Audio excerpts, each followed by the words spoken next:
So I want to start this video by going ahead and giving a disclaimer that as of the moment I'm recording this, the offseason is technically not over because both the Damian Lillard and James Harden trade requests have not been fulfilled yet.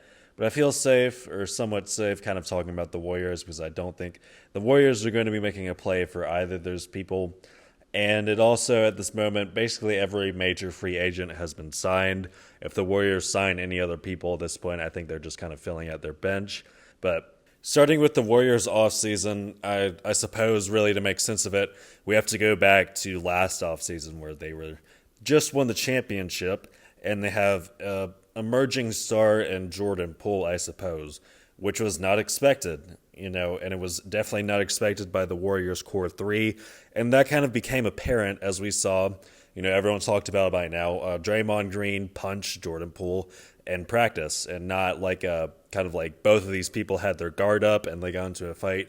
Draymond kind of just sucker punched him. And Jordan Poole's always seemed like a big talker, but I don't think it warranted a punch. And even after the fact of the punch, the Warriors didn't end up disciplining Draymond over this. I don't think he missed any games for this. That really just ruined the locker room for the entire season. I personally view it as like a power struggle, right? Because we have this Warriors core three of Steph, Clay, and Draymond.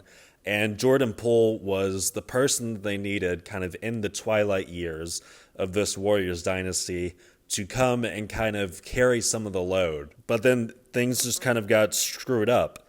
And we saw that Jordan Poole over the season was just kind of, I would say, going through the motions. He kind of had a down season. And, as I kind of expected into the playoffs, he just totally imploded. Like, I don't even think they were really able to play him big minutes towards the end of the Lakers series at all because he just wasn't playing well. And it's clear that, mentally he was just not there with that Warriors squad.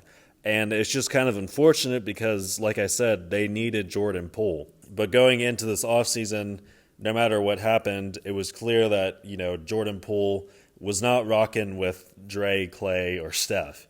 I don't think, I've seen the video and other people have seen the video of Steph, getting ejected for throwing his mouth guard because he was so frustrated with, Jordan Poole's shot selection. We know that Jordan Poole and Draymond, Jordan Poole was just, ignoring Draymond at certain points in the playoffs, which is not what you want to see from a team in the playoffs. And this is really just the latest installment or result of Draymond Green being allowed to be Draymond Green by the Warriors organization. This goes all the way back to when KD was on the Warriors, or he's arguing with KD and literally telling KD that they don't need him, right?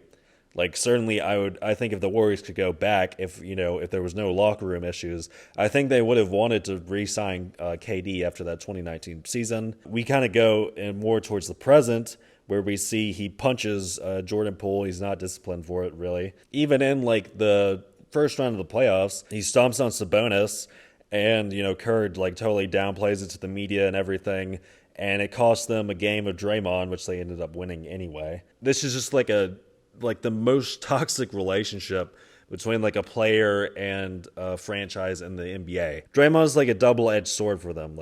He's very critical to their defense. Their defense would be not very good without him, in all honesty. But at the same time, he played a part in KD leaving, and now he's playing a part in Jordan Poole leaving, when Jordan Poole was what this dynasty needed if it wanted to stay alive.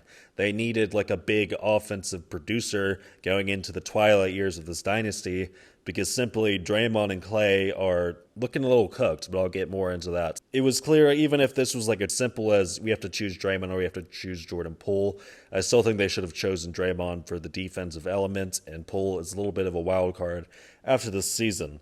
So what they do with Jordan Poole is just head-scratching. I don't think anyone likes the fact that they traded for Chris Paul. And they even sent a first-round pick for Chris Paul too, even though it is top 20 protected. It's still a first-round pick, which they could have used for future trades if they wanted to. It's an asset. And trading for a very cooked Chris Paul just doesn't make any sense, especially considering the history Chris Paul's had with the Warriors. So looking at him in the playoffs, when we look at the Nuggets series, they lose the first two games with Paul, and I could already tell it felt like Paul, slowing down the tempo was not what was going to beat Denver by any stretch of the imagination. He gets hurt, And then the Suns win 2 games as a result of that, and their offensive pace just skyrockets after that, at least from the eye test. It's just kind of clear that Chris Paul's not much of like a scoring threat at this point in his career. What's even worse about this, it's not just like on paper this is bad. The locker room is probably not going to be good. We already had a locker room problem with the Jordan Poole situation. Now we have basically the arch enemy for the Warriors. Even Draymond on his podcast was like, said straight up, like, I don't like Chris Paul. And we see Steph in a video. She's kind of like, oh, this is going to be weird playing on the same team.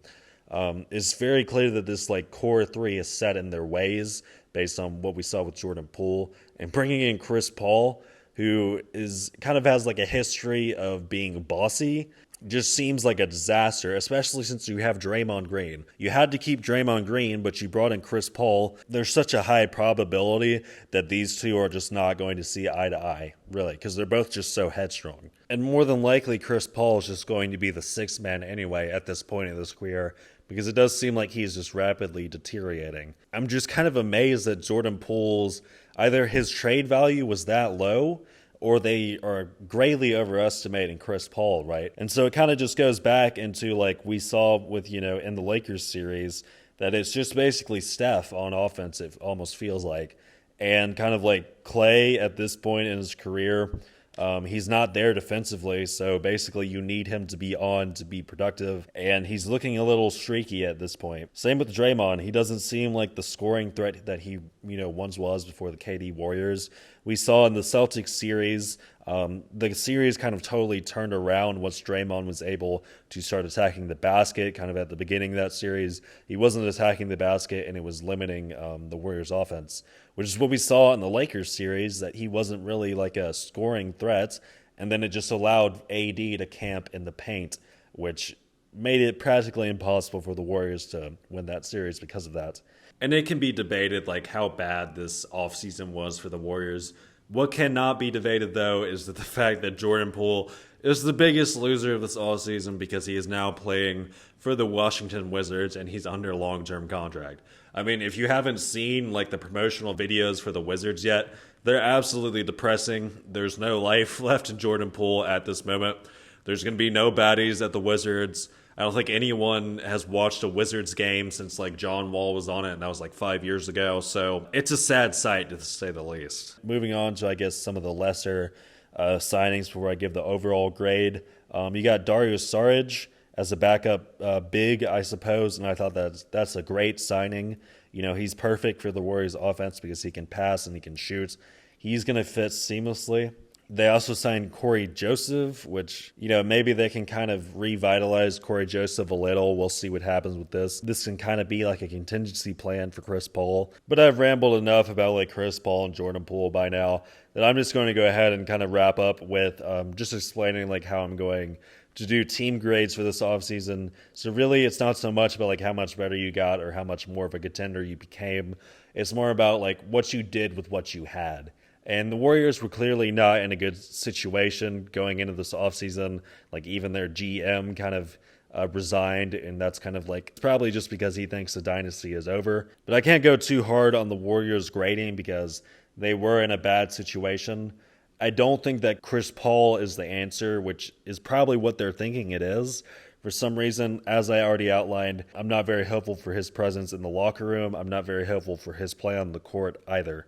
And he's going to be, at best, he's going to be like a good backup point guard that can really run your second unit and get the most out of your second unit. And considering that they're in win-now mode, I think they should have done something a little bit more riskier because I just don't feel like, looking at the team at the moment, I don't feel like they're contenders unless like some crazy injuries happen. Steph is still Steph, and Steph is still a player that you can build a championship squad around, but this team is just not, it at the top. Like I said, I have doubts about Draymond Green. I have doubts about Klay Thompson. I definitely have doubts about 39-year-old Chris Paul. So overall, I'm going to give them a C. I don't think they could have gotten anything crazy for Jordan Poole, but I imagine there could have been something better than this. This is probably one of the worst trades that they could have done, even if we kind of highball the best possible scenario for this. And I just don't feel like this is a contending team anymore. But really, that's all I have to say. Anyway, if you enjoyed this video, please leave a like and subscribe if you want to see more videos in the future. Comments if you have something to say. And thank y'all for watching. I guess I'll see y'all next time.